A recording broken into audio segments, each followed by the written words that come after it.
GarageBand Weekly, GarageBand Weekly, GarageBand Weekly. Ooh. Need an answer to your question, John, you'll have a suggestion. He's a fountain of all knowledge. I think he might have gone to GarageBand College. What he doesn't know, we'll try and find out. So join the chat and give him a shout. Hey, John, GarageBand Weekly. Thank you, Kronk Song. Yes, it is GarageBand Weekly for another week. On the show today, we'll be talking about WWDC and all the things that were and weren't announced. I got some tips about zipping up your files, your GarageBand files, to make them more accessible in other platforms. And we're going to take a dive into the Files app. I'm going to give you my 5 tips for managing your files in iOS on your iPad or your iPhone. All that and a whole lot more. But for starters, let's dive into the news. And we're not going to bury the lead here because our news and notes this week is all about WWDC. Yes, it has just been announced. And okay. So let's cut to the chase, shall we? Let's go in. Here it is. This is what happened. The keynote was 2 hours long, and I've watched it, so you don't have to. So I watched the 2 hours. I'm going to give you a 10-minute summary, and we're going to do that in a minute. But first, let's give you the 1-minute summary. You got 1 minute? The 1-minute summary. Why was it sad? Well, no pro apps, no Logic, no Final Cut, no mention of music or video creation apps at all, not even Luma Fusion. No new Macs at all, so the rumoured MacBook Pro 14 and 16 inches with all the ports and all the things, not happening. No hardware at all, in fact. Not a single hardware announcement was made. It was all software, which is a developer conference. It makes sense. That's the way it usually works. And macOS will be called Monterey. Okay, what was I happy about? So there are a few things, and we'll go into details of these in a moment. Universal control between Mac and iPad with a mouse and a keyboard. That is something I can see myself actually legitimately using. So the ability to have one keyboard and mouse and then going between your iPad and your Mac. Yeah, that's kind of cool. iCloud Plus, so they're just giving some extra security for iCloud Plus if you use iCloud storage like I do. That's pretty cool.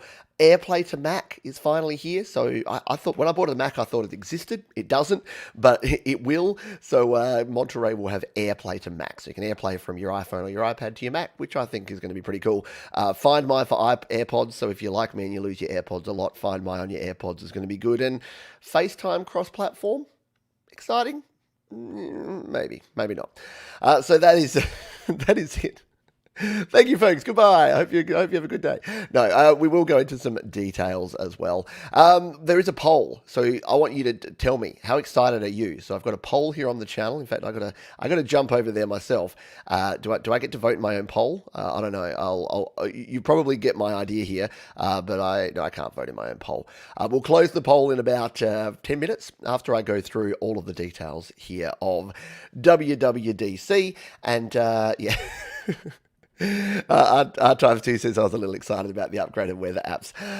Yes. So hello to everyone who's here live, whether you're on Twitch or Facebook or YouTube. I hope you're doing well. And once again, vote in the poll and leave your comments in the chat here as we go through all of the things that happen. So there you go. You can go over and watch the 2 hours, but I don't recommend it unless you want to get a good night's sleep, because not a whole lot went down. So what did go down? Well, let's go through all of the different stuff that was announced. Well, iOS 15 was announced, so we are going to get iOS 15. Now, all of this stuff, the developer betas are coming out today or tomorrow. There'll be a public beta in a month, and we're going to see these in fall of 2021, which I believe is autumn, which for me is spring, because seasons, right?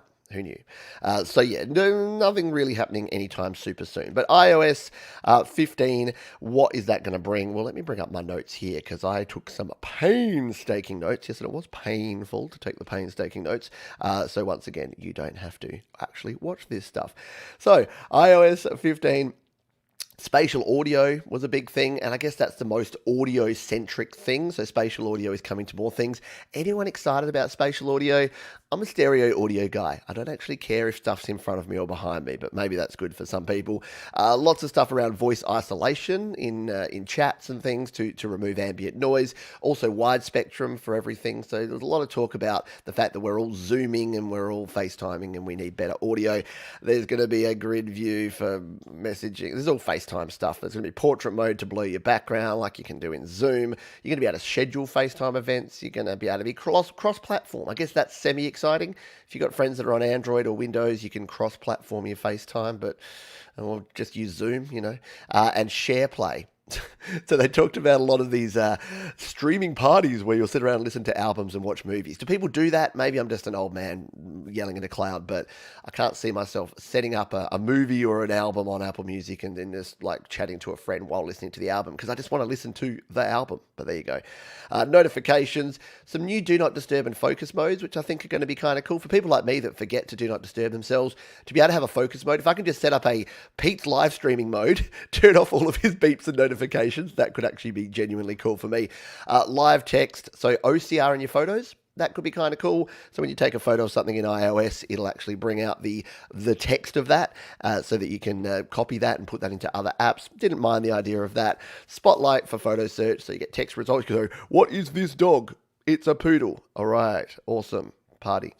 Memories, so you can make those videos, montages, and you can integrate those with Apple Music. So the big music mentions were the fact that there's a lot of these APIs now, like app developer kits, to bring Apple Music into other apps. So they're really going all in on the fact that they want you to have an Apple Music subscription so that other apps can tap into your Apple Music subscription. So go figure. The new weather app, which I think R2 just mentioned here, Maps. Wallet's got some new stuff for hotel keys and work IDs and your own driver's license. And I guess that's handy if you don't have that already in another app in your part of the world. Yeah, that's it. iOS 15. Coming in a couple of months. Enjoy. And let me know how the public beta goes because I won't be updating. AirPods. So AirPods, it's got the cool feature with AirPods. Accessibility, Apple are always big on. And what they're going to have now is a conversation boost mode, which means you can basically use these like a hearing aid. So because they have a microphone in them, if you're having a conversation with someone and you're hard of hearing or there's a lot of background noise, shove your earpods in and they can actually work as a bit of a makeshift audio device. Hearing aid. It'll announce notifications now, which is great. So I'll be walking around and it'll be like, this is Siri, Jade Star is now live. And I'll be like, ignore. Oh, burn. No, I wouldn't do that. FindMy feature, which I said is pretty cool. And they just keep enhancing the spatial audio stuff, which is, again, not something that I'm that into. But if you like it, go for it. What's happening with iPadOS? Well, not much. You can put widgets anywhere on your home screen, anywhere you like. I don't like widgets and I don't use them. But if you like widgets and you use them, go for it. More power to you. The Files widget. So there is going to be a Files widget, which I can see being handy to be able to have just direct access to your files. Because if, like me, you use the Files app here, which we'll be talking about later, being able to have a smaller version of this that's just integrated. I mean, you can already split screen it to use it with other things, but more accessibility to files can only be a good thing. So I'm going to go with that. Translate, so there's a whole bunch of stuff about translations for different languages, which is always cool because, yeah, again, we are a global world. New keyboard shortcuts for iPad. That was something that I clicked into and went, that's something that could actually help because the keyboard shortcuts in iOS and iPadOS are not great at the moment. Any new keyboard shortcuts that we can use, if you've got the Magic Keyboard or you're using a mouse and keyboard with your iPad, that can be good. And the one cool thing that I did see, and this could open up some app development for people that perhaps, like me, haven't developed apps before and maybe want to learn, is that the Swift Playground platform is coming to iPad. So historically, you could only build apps on a Mac if you wanted to build iOS apps for iPhone and iPad. Now it looks like you could legitimately build apps on a Mac. So that could be cool for some developers building music apps for iPad. Maybe. We'll see. We'll get through the rest of these quickly because that's the crux of it. Privacy, more privacy in your mail apps. Settings, you can set your settings of what you're going to use your data for. This is important, and I kind of like this. So instead of just saying on and off for tracking, you can now see what apps have requested of your data, which ones have used your microphone, when they've used your camera, when they've requested your location. That could be kind of cool. iCloud. the only real thing that with iCloud is the iCloud Plus, which is giving you a private relay, which is going to encrypt your data even more heavily, which is good. And they are introducing a burner email function with the iCloud Plus. So iCloud Plus is basically replacing your upgraded iCloud storage. So if you're like me, I pay $15 a month here in Australia. It's $10 a month in the US, and I get 2 terabytes of iCloud storage. That's now going to be called iCloud Plus, and it's going to have some of these additional features, including these burner emails. So if you want to sign up to something but you think it's a bit dodge, you just create a random email. It uses that email, but it forwards it all back to your standard iCloud email. Yeah, kind of like that. That's cool. Health has some new stuff around mobility, walking steadiness, some trends, some lab results, and you can share your health with your family now. WatchOS 8 has sleeping and breathing and calmness things. You get to do some Tai Chi. You get to do some Pilates. That's my Pilates. And the Fitness Plus features are going to be in there. And your watch faces for your Apple Watch, you can now do portrait photos. So if you want to have a photo of your gorgeous little doggy, it can be a little portrait of your dog on your watch, and you can walk around saying, "Look at my precious fur baby." Sorry if you do have fur babies and that was offensive to you. Too bad. HomeKit has now home keys. And look, I'm not going to lie. If I could unlock my house with my phone, I'd probably do it because I'm not scared of that sort of thing. I think I'm more likely to lose my key and have someone pick that up and break in than my phone. So I'm all for that. Ask Siri to home. It had this weird use case. They talked about the fact you could walk into your house and you could say, "Okay, HomePod, play a show on my Apple TV." And I'm like, my goodness, if we reach that point where you're going to walk into your house and you just tell all your devices to play your TVs, it's like, I want to relax in 30 seconds. Please get all my stuff ready for me. Maybe. And SharePlay they talked about as well. So if you want to be on your Apple TV and someone else is on their iPhone, you can set up your iMessages and your FaceTimes and then talk to each other while you watch a movie, which apparently is a thing people do. Good luck to it. macOS, we're nearly there, I promise, folks. We're nearly there. I promised you this would be 10 minutes, and it will be. macOS is called Monterey. It has the continuity, the universal control, which I talked about, so being able to use a keyboard and a mouse across the one platform, which means that you basically slide your mouse to the edge of your Mac, and it goes, "Oh, I sense an iPad over here," and then it goes into your iPad.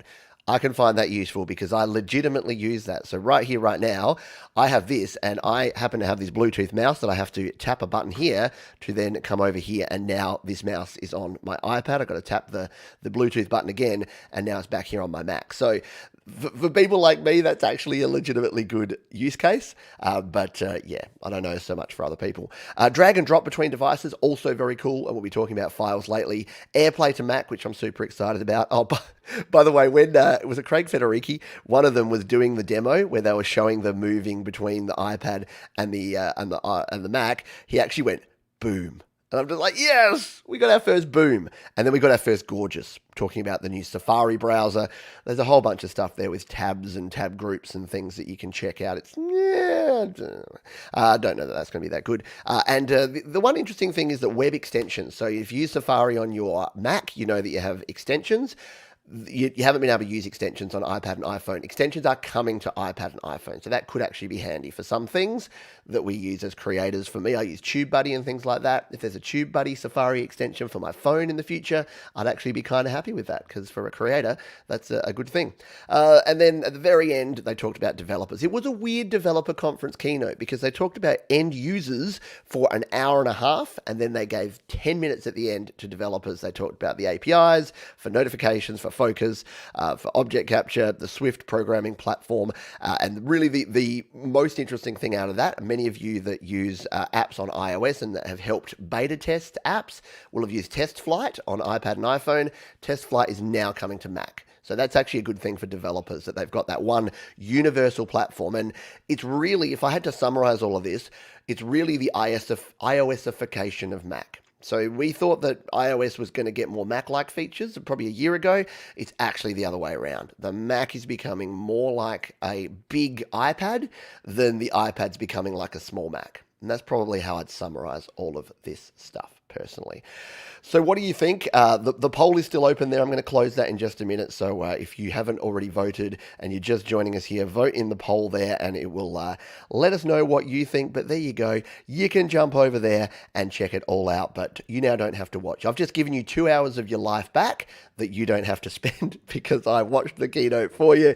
If you're a masochist and you want to go do it, you can do that. The final thing that I'll say here is that there are sessions that you can check out. There's more than 200 of these that are happening right throughout the week. So the one saving grace is that there is a chance that some things weren't announced at the keynote because they weren't considered important enough to tell everyone, and they're only going to tell a small window of people in the actual keynote, in the other sessions. So you can check out all the sessions here and you can see there's a whole bunch of stuff. I've already gone through here and done a quick search. So I went in here and searched for music. As you can see there, there is nothing about music production at all. It is all about Apple Music, spatial audio, and integrating with the Apple Music API. I, of course, did the obligatory search for GarageBand, and we got absolute bupkist in all the descriptions there, so there's no mention of GarageBand, and I even did Logic, and apart from logical bugs, which is ironic, we got nothing. So detecting bugs early with Static Analyzer. Maybe you should have used Static Analyzer to detect the bugs in iOS 14, Apple. Just saying. So there's nothing there. And even if we go video, well, yeah, all the mentions of video here are not about video creation. So what is in this for creators and what are we hoping to see for creators? Not much. Not quite zero, but definitely underwhelming. But see, what I said at the very start of this was that my expectations were down here anyway. So this matched my expectations exactly. I wasn't expecting a bunch of hardware. I wasn't really expecting things like pro apps. I was hoping, but there's a difference between hopes and expectations. So we will see how that goes. All right, let's close off this. Let's close off this poll, shall we? We're going to end it and see what you all had to say here. Drum roll, please, as that gets dropped here into the chat. Come on, poll. It's a new feature here. There you go. So 22% of people think it's cool. 18% think it's solid. 48% are meh, which is probably where I sit. And 11% of you are super unhappy with how things went. So there you go. Yeah, running Mac apps on the iPad seems to have abandoned that completely. They really have. So that was the big news with the M1 Mac being able to run iPad apps on Mac, and then the Mac apps on the iPad. There's no mention of it. It's not even being a consideration. And again, digging through these 200 sessions, I don't see any mention of anything from a developer point of view. And remember, the developers have to develop this stuff beforehand. And you might think, well, it's Apple developers, so maybe there's something behind that. I don't know. All right, let's move on, shall we? Let's move on to more things. Yeah, as Mark says, we may have more surprises when iOS 15 comes out, but I'm not holding my breath. Yeah, don't hold your breath. You'll be holding it for a while. And yeah, and just so you know, I'm completely on the fence on this stuff. I'm Mr. Neutral, and a lot of people accuse me of being an Apple fanboy. I don't. I still use a Windows PC on a regular basis. I just use iOS because it's the best platform for creating music and video, in my opinion. But that wasn't my opinion until just a few years ago. So, and I'm more than happy. I'll turn on a dime. I'll just be like, on a dime, spin around, and there you go. Exactly. WWDC is about innovations, though. Cross-platform's not an innovation. Yep, that's a fair point. And it may just be that this is still coming, but it's not relevant to this announcement. And that's the thing. This isn't the end. This isn't an answer either way, and this is what I feared. It's frustrating because it doesn't tell us either way which way it's going to go. If you do have questions, by the way, we do answer questions throughout the show. So all I ask is that you put the word question in front of your question. And if I can answer it, I will. And if I can't, you know what I do? I handball it to the community here because we've got a bunch of people. There you go. Got a question, put question in front of your comment, and we will try and answer it here collectively. Hello to Beshi. I have an iPad Air 3. I want to upgrade to an M1 device, but I got an idea of buying a Mac Mini M1 since it's cheaper and can run iOS apps and use my iPad as the monitor with the help of Luna Display. I don't know. I have both the iPad and the M1. We'll talk about that later, actually, because the whole why would you want an iPad, why wouldn't you just get a Mac is an interesting one, and it's actually my rant of the week. So we'll see about that. On the plus side, nothing new to learn. exactly. Nothing new to learn, and it's evolutionary, not revolutionary. That's kind of the way that I'll look at it. And this announcement, it's not a revolution. It's talking about an evolution. Oh, that's enough. Otherwise, we'll get copyright. Content ID matching. All right, let's go and check out what is our next bit. I'm going to go to my notes here. I got so caught up in the excitement of WWDC that I've lost my notes. Forgotten about that. All right, let's cut to the chase and jump to the rant of the week, shall we? And I did want to talk about the iPad versus Mac, because I got a few comments during the week, which is totally fine. Like I take on board all comments, and I'm very, very thick-skinned, so I'm not going to defend either GarageBand as a music creation platform or iOS or Mac in general as a platform, because use what works for you. If you use FL Studio on your PC and you're making some fly beats and some fire beats, I don't know, then yeah, great, more power to you, keep doing your thing.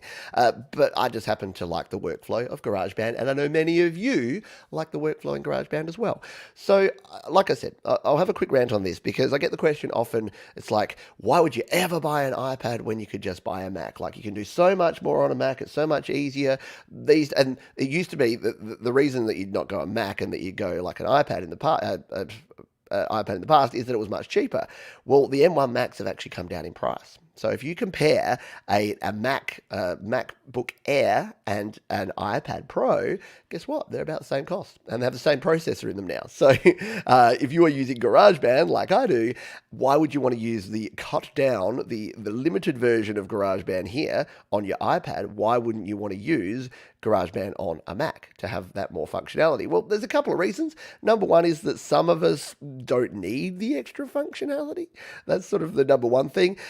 Number two is that I actually just love the portability of iOS. So my response to this is usually that while I shouldn't, I do use my phone while I walk around and while I'm on the treadmill and while I'm doing other things, because it's always in my pocket. It does let me create when I have those down times. Whereas if I had, and I know people say, well, iPad versus MacBook Air. Yeah, I can kind of get that you can pull out your MacBook Air as easily as you can pull out your iPad in most situations. So granted, but the convenience of being able to shift over to the iPhone and have everything on iCloud and everything across platform, that to me is kind of the killer feature. So for me and my workflow, I create here in GarageBand. When I'm done with it, I know that it's saving out to iCloud. I know that now that as soon as this little cloud icon goes away, I can grab my phone and walk out the door, and I can be waiting for my mate to have lunch with me, and I can pull up this track and do some mixing and do some creation on the go. I can then come back. It's already uploaded to iCloud. I can come back in here and open this, and any changes will be in there. Same with my video editing. Even though this is a GarageBand show, I use LumaFusion. That's across both the iPad and the iPhone. So for me, it is about the portability of it, and I think the gap has closed. Tell me if you think I'm wrong. If you're a Mac user and you're only a Mac user and you'd never use an iPad, I'm really interested to know why. Because when I talk to a lot of users, it's a bit like the old days. It's a bit like the Pro Tools versus GarageBand days, where people were like, I can't believe you use GarageBand. That thing's like got really bad audio quality. You can't connect anything to it. It doesn't support plugins. They're thinking of GarageBand 10 years ago, not GarageBand now. And it's kind of the same with iPads. If you think of the first generation iPad that came out, yeah, it was super limited. Super low processing power, had like 256 megabytes, yes, megabytes of memory. It really did not run. The A4 chip, it was slow, it was sluggish. These days, it's running the same chip. Now that we have the M1 processors, it's got the same amount of RAM, 8 gigs or 16 gigs of RAM in the iPad Pro, and even the lower end iPads are running like A12 processors with a gig, 2 gig, 4 gig of RAM. So there's really not a lot of hardware difference there. And in terms of the functionality, yeah, GarageBand on iOS doesn't have all of the bells and whistles. You don't have a master track, you don't have sends and receives, but you do have an awful lot. And as I always say, it's ones and zeros here. So this audio recorder, this bit here that I've recorded in, this is going to be the same 24-bit 44.1 kilohertz audio file as if I had it on a Mac or a PC or any other device. And if I plug in my Steinberg interface, my USB microphone, any gear, my MIDI keyboard, it's connecting using the same stuff. It's all just connecting via USB. And if you use a powered USB hub, you've got exactly the same functionality as if you're plugged into your Mac. So it's kind of getting there. The one thing I'll give you is files. And we are going to talk about it. It's a good segue because we're talking about files today. The Files app is better File integration in iOS and iPadOS is better than it's ever been before, but it's still not good. It's still clunky. As you'll see when I show you some tips in a moment, it still is not intuitive. You have to know what you're doing, and it's not the easiest thing to do. Compare that to Finder on Mac or Windows Explorer, which is my personal favorite on the PC, and yeah, there's no comparison in terms of the functionality. Same with external storage, integration into cloud. Yeah, the file side of thing needs to be improved. And I'm a little bit unhappy that we're not seeing, now that we have these desktop grade performance on an iPad Pro, that we're not seeing a much improved files experience in the iPad. That's my view anyway. So tell me what you think. Like I say, there's no right and wrong answers in this stuff. A lot of people get very passionate about things, but I don't tend to. I just go, hey, whatever works for you. Whatever works for you. We'll jump over here to some questions and comments from folks here. So Clayton Von Kluge, we have a quick beverage. And so this one question, do you know if Apple sells iPads or MacBooks on like a loan, rent to own, or consignment? Sort of. So they do. They have their Apple credit card. I'm pretty sure they at least used to, or maybe they still do, have Apple interest-free terms. Let's find out, shall we? Let's you and I jump over here, because this is what I would suggest you do, is jump on over. Oh, where is my thing? There it is. Jump on over here to the Apple website. Oh, I opened up my bin. I opened up my trash can. So if we go to apple.com, let's say we're going to buy ourselves a new iPad. We'll go. I'll go to the United States. It's making things difficult for me here. It usually puts the USA right at the top. It's not doing it. All right, we've got to come all the way down here. United States. All right. It still wants me to go to there. All right, we'll go in here and we'll just see if this will actually go there. Okay, we're going to buy ourselves an iPad Pro. So we'll go to buy, and I'm pretty sure it usually brings up how you can own it. There you go, from $68.58 per month. So yeah, you can buy it outright, or you can use Apple's financing terms. If we come here, we'll go no engraving. There you go. So learn how to pay monthly at 0% APR when you choose Apple Card monthly payments. So there you go. Yes, you can, but you need to apply for an Apple Card and use the Apple credit card to do it that way. The other thing that I know a lot of people do is at least here in Australia, and I'm sure it's the same, a lot of your big box stores will have interest-free terms that are through finance companies. Be super careful with those. They usually are not interest-free. They call themselves interest-free, and then you see that there's an account establishment fee and a monthly fee. That to me is, it's interest-free, it's not fee-free. So you will pay more. Anytime you use any financing, using a finance company, the finance company has to make money. You will pay more in some way or another. And if you pay late, oh boy, will you pay more. Some of those interest rates quickly skyrocket up to like 30 and 40%, which is phenomenally bad. Dan Ekberg, hello to you, my friend. Have I considered checking out the Bitwig 4 DAW? I haven't, mostly because I don't know what that is. So let's find out, shall we? The Bitwig 4 is this one. It is Bitwig Studio, and I've never seen it before. So I'm happy to say I haven't used it. So is this mobile? Is it Mac? Is it PC? I'm not sure. Intel and ARM plugins to work side by side. Looks kind of cool. Looks like it might be some sort of project. We can try it. We can buy it. So no. But yeah, if anyone's used it, let me know. Let me know why it's cool and what it does well. But yeah, it looks good. Looks kind of like old Cakewalk looking. Like that's like the OG Cakewalk that I used to use. Cakewalk Music Creator or Music Studio. Looks kind of like that. Anyway, yeah, I haven't, but if it's worth a try, let me know. Yeah, there you go. And that's right. Some of your phone companies as well, the Telstras and Vodafones and Optuses here in Australia, and your Verizons and your Sprints and your whatever in other parts of the world will let you do exactly that. Dogbert, hello to you. Say hi to Dilbert for me. Apple have blocked many iOS apps from working on Mac. I wouldn't buy a Mac primarily. No, do not. Okay, here's a couple of things. Do not buy a Mac to use iOS apps. Outside of LumaFusion, I have not come across a single, and LRC, like the EQ plugin, I've not come across a single useful app for creators that is an iOS app that runs either at all or effectively on a Mac. So if you're a LumaFusion user and you love your LumaFusion like me, then yeah, the Mac M1's pretty good for that. And if, like me, you have an aging PC desktop and you're in the iOS infrastructure anyway, with the new versions of macOS Big Sur now going into Monterey, it is a lot easier to use, because I was clueless. Like when you went back to Catalina, I go to the Apple store and I'd try to use them and I'd be so lost. absolutely lost. So, now now macOS is more like iOS. Suckers like me can use it because we know how to use iOS, right? Righty dokey. Thomas Christ says that I've looked at Bitweek and it does have some interesting features, but it seemed kind of pricey. Yeah, how much does it cost? I've still got it up over here. Let's see what it is. It is, oh yeah, okay. So the 16-track version is $99, and the Bitweek Studio full version is $399. I wonder if it's going to do a false scarcity thing. If I hit buy and then go out of the buy, so I'm just going to do this. I'm on a rampage against false scarcity right now.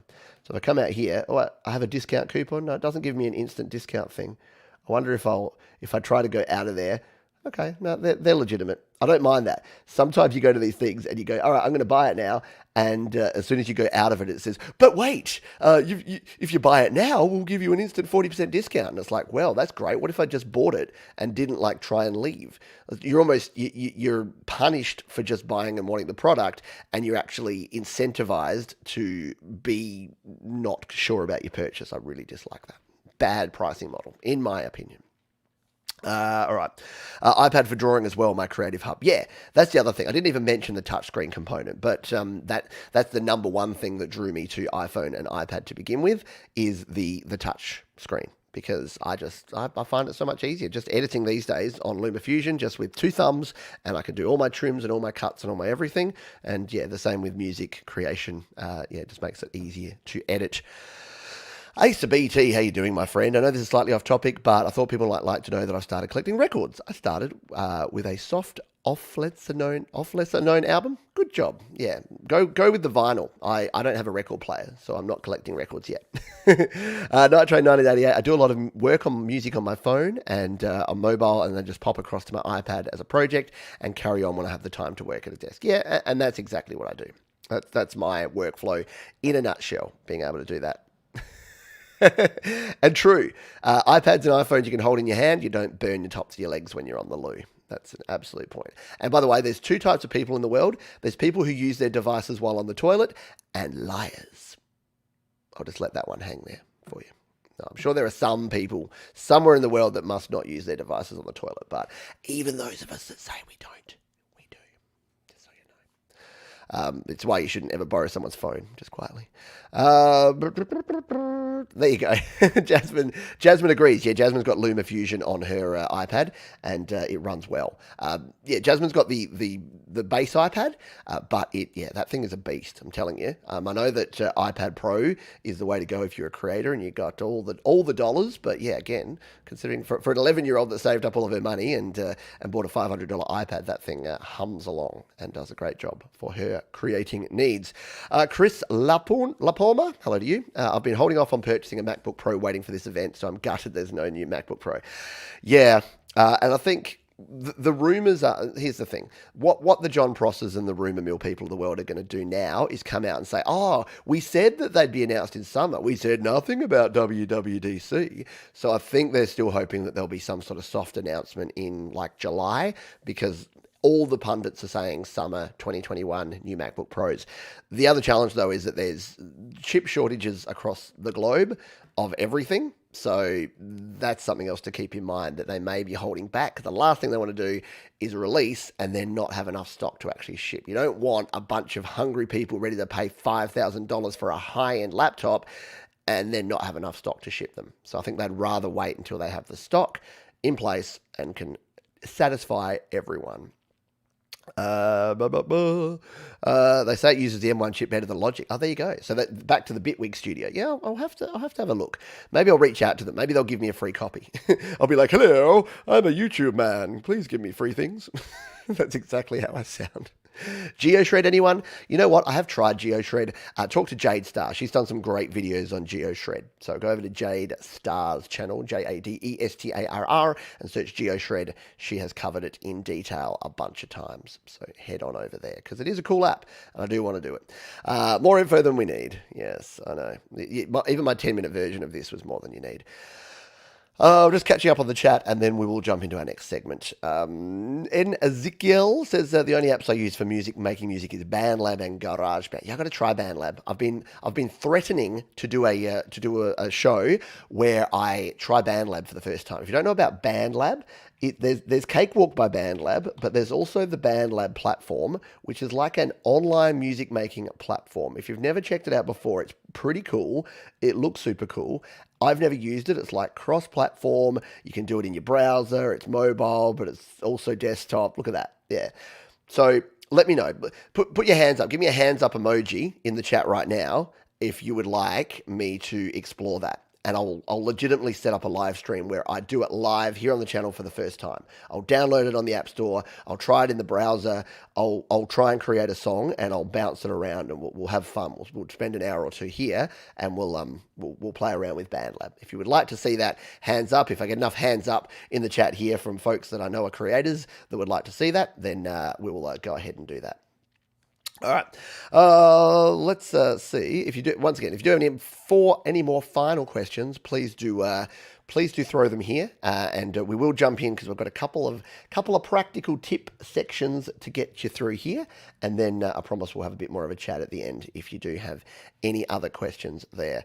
There you go. We've got a few hands coming in here from Clayton, from Ezekiel, Emilio, Dogbert, Night Train. Yeah, I think it could be a lot of fun. And that could be cool. We could do like a community project. If I do a live stream and then we can share it around, then maybe, because I think the idea of BandLab is that other folks can jump in. So I could create a shell, and then you folks can jump into it and play around with it. That could be kind of cool. Yeah. And I wonder how you can move things between GarageBand and BandLab. Have to work out how we can share some stems and things. Bring some GarageBand loops into BandLab. Oh, I'm getting excited now. I like that. It's a good question from Alistair, which we'll do this one. Oh yeah, the Slash Amplitude. Tell me how it is. I know Amplitude have a bunch of really cool packs, and the Slash one's been one that I've been tempted by in the past. Play some old school 80s hair rock. How long before you get better at mixing and mastering? It seems so daunting. Yeah, how long is a piece of string? The key thing is to do baby chunks. Sounds gross, but to just chunk it down and realize that probably 80% of mixing and mastering is just balancing your levels. It's as simple as that. Volume is key. Getting a good performance, so recording it right at the source and then balancing your volumes the best you can. You're 80% there. A lot of people get into mixing and mastering and they get daunted by compression, EQ, reverb, delay, all of these effects, auto-tuning their vocals, and it just gets overwhelming. If you break it back down, and this is what I'd recommend, break it back down and just go, all right, I'll grab 4 tracks. I'm going to record 4 different instruments, loops, samples, voice, whatever, 4 things, and then just mix them the best I can. And then get 8 tracks. And then mix them as best you can. And then start looking at compression. Going, all right, maybe I can enhance some things by adding some compression. Then look at EQ. How do I enhance things by adding EQ? Those sort of things. I think just taking it slowly. And of course, if you are looking to learn mixing and mastering and recording in GarageBand, then you can also check out this studiolivetoday.com/courses, which is my GarageBand beginner's guide, as well as search the 1,000 plus. I think I'm over 1,500 now. I have to update that, what I say, but more than 1,500 videos here on the channel. Just search my name, Pete Johns Mixing, and there's a whole bunch of videos. I go through beginner tips. I go through more advanced tips. There's a bunch of stuff here on the channel that can hopefully help you out. All right, let's continue on. And go over to our iPad. I've got to check myself before I wreck myself. Now I've got to check my tips here. What am I going to do first?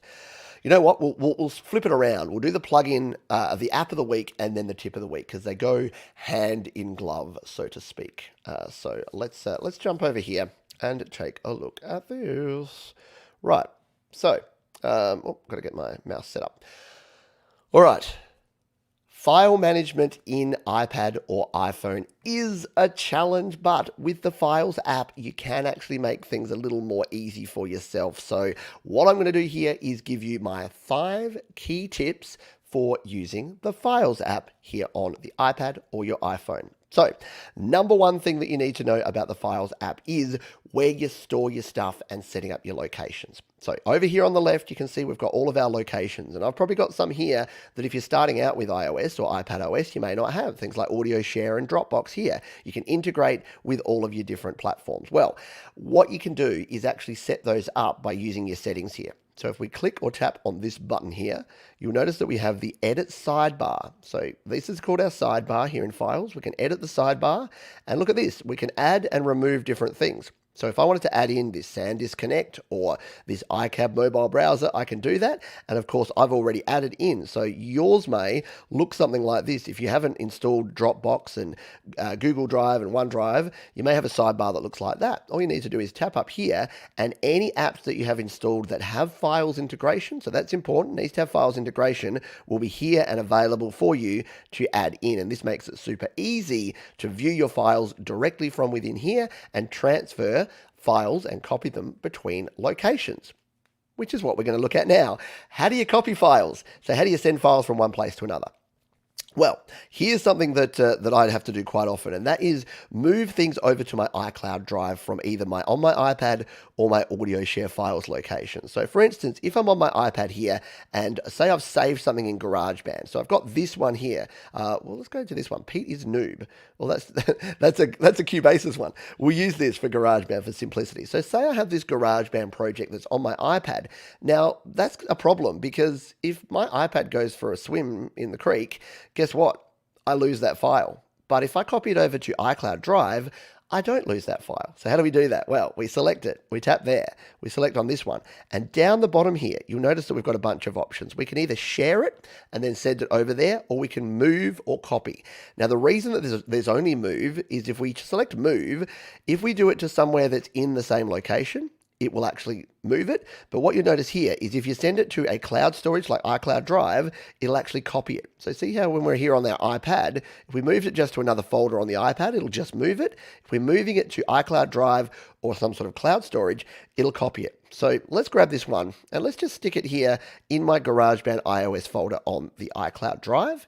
And once we've done that, you can see it's still there because it's copied. But if we go to iCloud Drive and we go to GarageBand for iOS, there it is.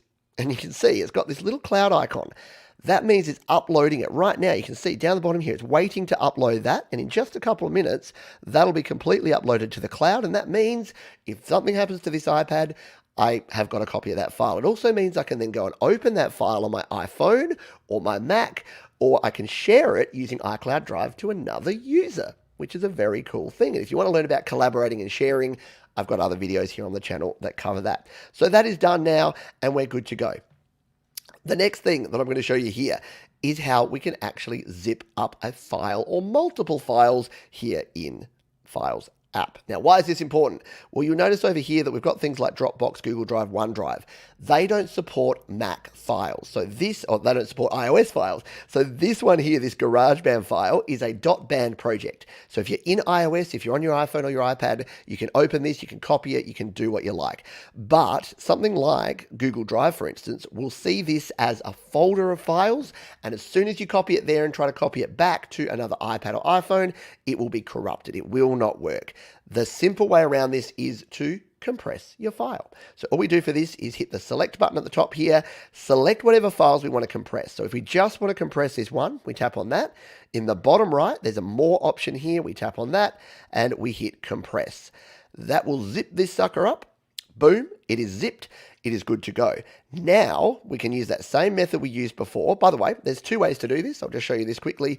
We can hit select, tap there and hit the buttons down the bottom just like we did before, or we can actually tap and hold. If we tap and hold on one of these, all of the options that are down the bottom here will pop up here. So this can be an even easier way to do it. So it's already zipped up there. So if we hit the copy button there and we want to say come and bring this and copy it into our Google Drive, well guess what? We can do that. We can now tap and hold here.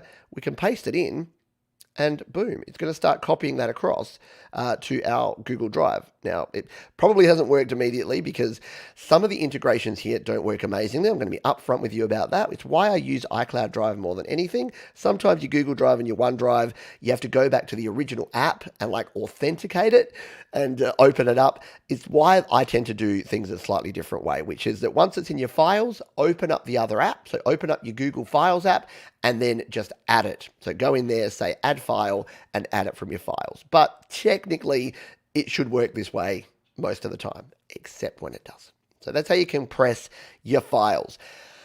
Now, you're probably looking at this going, my goodness, Johns, you've got a lot of files in there. I would lose my ever-loving mind. And it gets even worse when you come in here to GarageBand. I've got multiple folders. I've got multiple files. It's all happening here. How do I find my stuff when I need to find it? Well, I use the search function. It's right up the top here. And if you don't see the search, on some devices, you need to pull down. So just pull down on that. And some of these buttons, especially on your iPhone, sometimes you'll just need to pull down and it will expose your search and it will expose some of these options that we'll look at in a minute. So to search, say I want to find my project called Anxiety. I come in here, I type in Anxiety, and boom, it starts searching. Now, it'll search up the top here in my recent by default. I can then say, no, I only want things in iCloud Drive, or I only want things in this GarageBand for iOS folder and its subfolders. So the search functionality is actually pretty good. It'll help you find anything. Let's find my project called Hold On. There you go. There's all the different versions of Hold On, and I could use these. I can come in here and just open it up, and boom, we're going to come in here and we can instantly start playing that. It opens it up directly in GarageBand straight from files. Super duper handy. And of course, once we search for stuff, we can then use the same functionality. So if I do that again, hold on, and we wanted to say do something with this that wasn't it, we could tap and hold on it. And look, we get all these options as well. So we can see where it's located, we can share it, we can copy it, we can compress it, we can do all the good things from there that we can do from our files. So that is another cool feature that we have here. The last one that I'm going to show you here is when you're running out of space, you can go, hang on, I've just deleted a bunch of stuff and my iPad or iPhone is still telling me I'm out of space. What the actual Apple? Well, it's because of this folder here. It's called Recently Deleted. And this folder can be your best friend or your worst enemy. If you accidentally delete something, like, so I've got this picture of me and Jade here. Classic picture, yeah? And let's just say I'm just like, I'm playing around one day and I'm like, oh, I don't want this picture anymore. And I come in here and I delete it. It goes away, right? But it doesn't. Where does it go? It goes to my recently deleted folder. If we now go to recently deleted, there it is. It's right there. And if I tap on it, it says can't be opened because it's in recently deleted. If I want it, I need to tap and hold and choose recover. So let's do that. We'll tap and hold and we'll choose recover. Boom, my photo is back.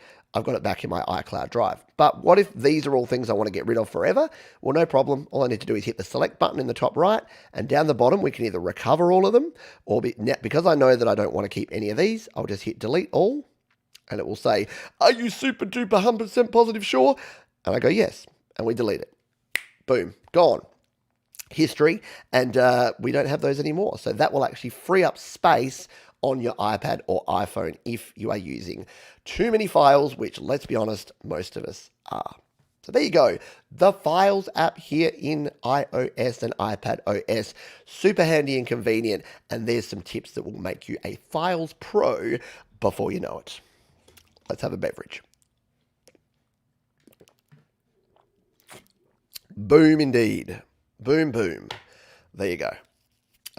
So I've got a question here from Mark Level. Does it search in Dropbox, etc. too? I don't believe so. I think the search is limited to iCloud Drive and on my iPad. I don't even think it searches things like audio share. I think it's just these two that it searches. Probably should have made that clearer. Let's see. If we go to Google Drive, let's just see. We'll go to Dropbox. And let's find something that I know is. So I know this. Hold on. Whoop. So yeah, so if I search in Dropbox for hold on, okay, so yeah, it does, you can search, oh no, see it says no results if you go into Dropbox as a location. So that is a limitation of it for sure. The other thing I didn't show, which I did mean to, I got a little bit sidetracked there. I'll show this here. In fact, let's make this my tip of the week. Because I forgot to show it. So I was going to make compression the tip of the week and show this in that tip, but I kind of got myself a little bit flippity floppity. So we'll do it the other way around. So tip of the week this week. It can be very difficult to get hold of all of your files here and know what the latest file is. So there's a very simple tip here that can help you. If I'm, say, here in my GarageBand project ideas folder, and I want to find out which is the most recent project I'm working on, well, guess what? If I come up to these 4 dots up here, instead of being searched by name, which is usually the default, all I need to do is tap date. And it can tell me, there you go, I'm working on Jamfest 2021. If I want to search by other things, let's say I want to find the biggest project, size matters, I can actually tap size. And there you go. I can see here that this one here, that's 226 megabytes, is the biggest one in that whole one. So searching can be a very handy thing. You can also change to list if you want to get more of a list view, and you can change to your columns view if you want to search, if you want to access even more at once. So yeah, very cool ways to change things around. I tend to leave it there by date because I'm usually working on the latest things first. By the way, this one here, this Maroon 5 song, this is something that my daughter's doing for a music night at school, and I actually created in GarageBand a little track. I can't play it, but I basically played along. It didn't have enough organ in it, and I played along with a track, and yeah, added some organ, and I even added like a little chord at the end to fade it out because it can only be like a minute and a half. So yeah, I thought that was pretty cool. Except we played it last night, and Jasmine was like, "It cut off like 2 bars too early." And I'm like, "Oh, you're gonna just have to adapt, buddy, because you're doing it today." That's what you have to do as a creator, as a musician. You just have to roll with it. Just like yesterday when I was updating my Mac when I was supposed to be starting a show. You just got to roll with the punches. No, you're welcome. But yeah, unfortunately, it doesn't look like it does search very well. And what I was saying before about using the actual app.